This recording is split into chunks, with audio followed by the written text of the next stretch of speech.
자, 안녕하세요. 반갑습니다. 주식가 연열의 그대에게 이정열입니다. 대한전선 어제 영상을 촬영하고 난 다음에 오늘 갑자기 또 특징적인 소식들이 갑자기 또 들려졌어요. 주가가 또 급등하는 모습들을 보여주고 난 다음에 외국인들도 오늘 기관과 금융투자도 순매수 흐름들을 좀 보여줬는데, 이게 조금 복잡합니다. 상황들이 좀 나와준 거 보니까 외국인들 입장에서는 개인 투자자들 입장에서는 조금 차별점은 좀 있는 것 같아요. 저는 일단은 외국인 편, 기관이랑 외국인 편, 이 편을 갈라서자면 이쪽 편 붙겠습니다. 자, 일단 어떤 소식들이 나와줬는지 설명을 좀 드리고 우리 채널 구독과 좋아요 부탁드리고요. 그리고 제가 복귀하면서 여러분들께 선물도 준비를 해놨습니다. 검색식 무료로 드리고 있는데 많은 관심 부탁드리도록 할게요.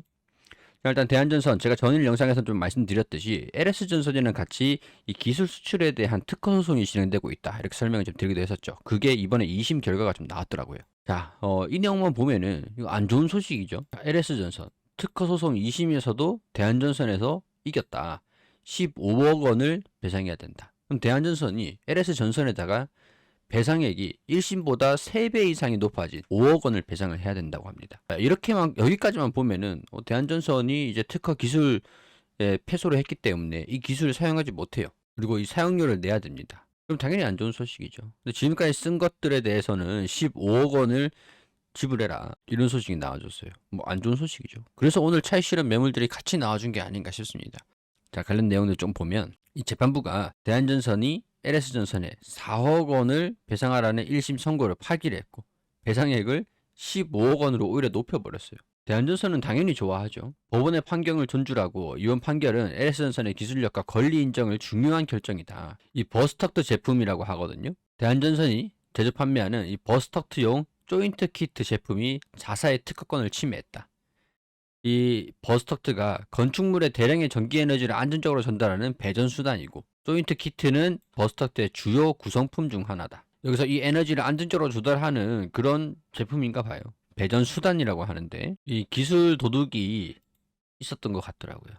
자, 여기서 작업 효율이 개선된 3세대 버스터트를 출시해서 특허를 취득했는데 이듬해 하청을 줘가지고 이 조인트 키트, 버스터트용 조인트 키트의 외주 제작을 맡겼다고 합니다. 근데 이 하청 업체에 다니던 직원이 대한전선으로 이직한 뒤에 대한전선이 비슷한 제품을 만들기 시작을 했다고 기술 유출 의혹이 제기가 됐고, 자체 기술력으로만 제품을 생산할 수 있다고 주장을 했지만 이 미국과 일본 등에는 조인트 키트와 관련해 이미 많은 선행 특허가 존재하고 단순 변경한 것에 불과해서 신규 제품은 아니다라는 거죠. 근데 일단 대한전선은 LS전선에 특허권 침해 소송에서 패소를 했고 이 피해 금액 40억 원 중에 12%에 해당하는 4억 원을 대한전선에 배상할 것을 명령을 했다.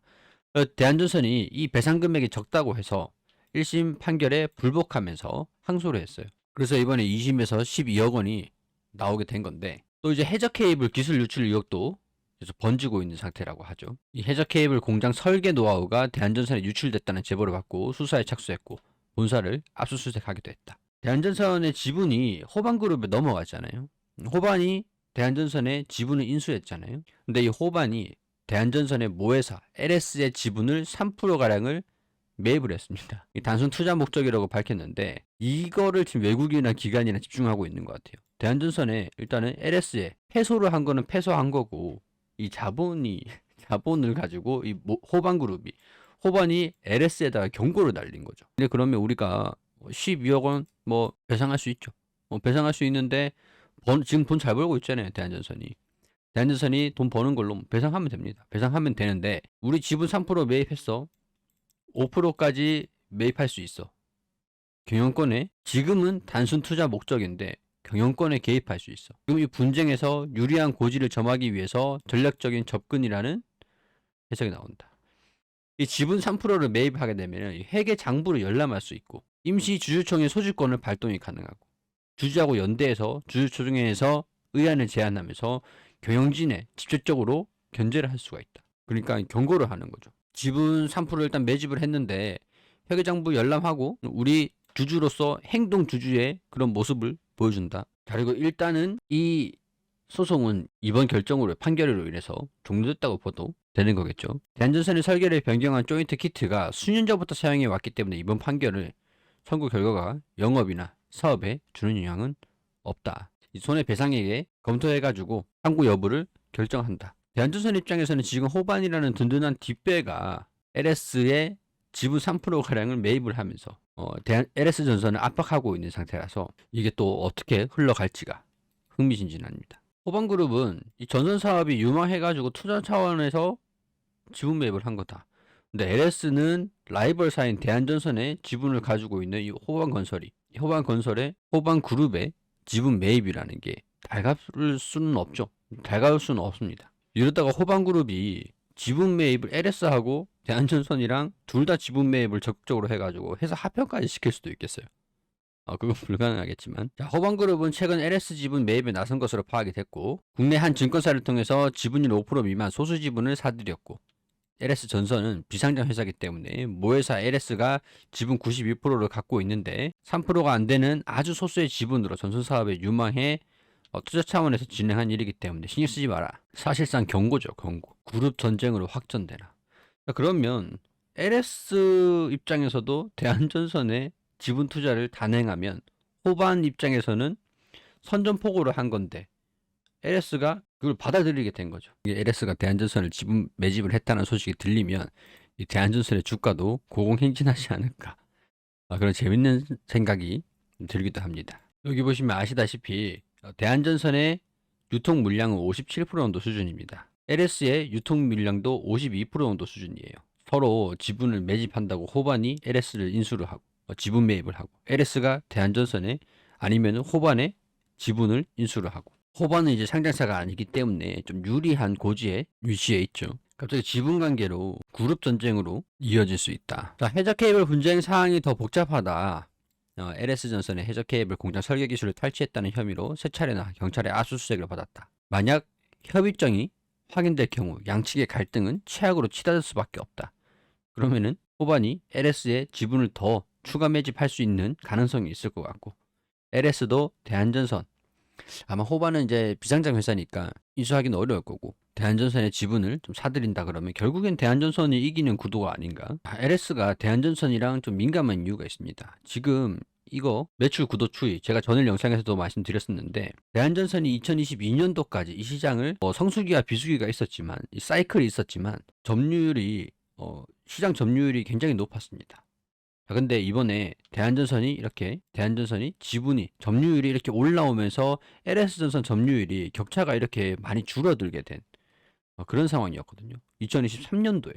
그리고 최근 봤을 때도 2023년도 3분기 작년 대비해서 이번에 3분기도 시장이 성장하면서 이 LS전선이 점유율이 낮아지진 않았지만 매출이 자체가 낮아지진 않았지만 대한전선도 매출이 성장하는 모습들, 오히려 성장폭이 대한전선이 더 큰 모습이거든요. 이 격차도 많이 줄었습니다.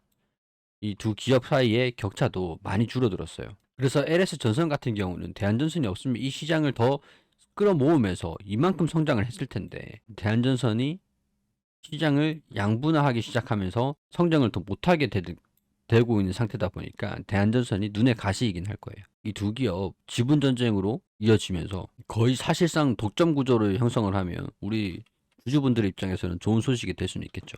그런 일은 거의 희박하다고 봅니다. 일단 대한전선 그래서 오늘 영업에 이 판결 자체가 영업에 영향은 없다라고 하니까 외국인이랑 기관이랑은 제로 소멸로 보고 대한전선이 좀 더 유리한 고지에서 LS랑 좀 원활하게 풀리지 않겠는가. 이런 측면에서 외국인 기관 금융투자 투신에서 좀 적극적으로 순매수를 보여주고 있는 상황인 것 같습니다. 그래서 저는 외국인 편. 여러분들도 외국인 편이 되셨으면 좋긴 할 것 같아요. 자, 기술적으로 지지구간, 저항구간 잡아드리기 전에 간단하게 이벤트 안내 드리겠습니다. 저희 주식관련의 그대에게 그리고 제도권 투자 자문사 보넥스트 투자 자문하고 협업을 하게 됐습니다. 혜택 첫 번째는 제가 만든 검색식을 제공을 해드린다. 신청하셔야 되는데 신청하실 때 이메일을 주셔야 돼요. 왜냐면 물론 이런 식으로 설정하는 식을 제가 PDF로 만들어서 전달 드릴 건데 이 영상 보이시죠? 이 영상으로 제가 촬영해서 만드는 방법들 1부터 하나부터 10까지 다 안내드리고 어떻게 활용하면 되는지 이렇게 만드는 방법들 영상으로 촬영해서 드리거든요. 그러니까 이걸 메일로 드려야 돼요. 용량이 꽤 되기 때문에 10분 정도 영상이긴 하지만 메일로 드려야 되기 때문에 신청하실 때 우리 영상 하단에 더보기 있죠. 더보기로 신청하실 때 반드시 문자로 이메일을 주셔야 영상을 드릴 수가 있다. 그리고 혜택 두 번째, 보넥스트 투자 자문에서 주간 리포트를 제공해 드립니다. 반도체 HBM, 본딩 테마, 어떤 흐름들인지, 중국 양해가 어떤 상황들인지, 우리가 시장에서 빠르게 어떤 게 이슈가 되고 어떤 게 시장에서 집중하고 있는지 알게 되면 거기에 따른 기회가 생기는 거거든요. 방산시장 지금 뜨겁잖아요. 유럽의 재무장, 이게 어떤 상황인지 이 리포트를 읽어보면 우리가 어디 산업군에서 기회가 발생이 될 것 같은지 우리가 알 수 있어요. 그렇기 때문에 이 리포트가 굉장히 좀 중요하다고 판단합니다, 저는. 그리고 그 중에서 수혜를 받을 수 있는 수혜 종목, 여기는 이제 좀 가려 놓았는데, 여기에서 이 수혜 종목의 리포트, 그리고 목표 가격까지, 내재 가치가 얼마인가.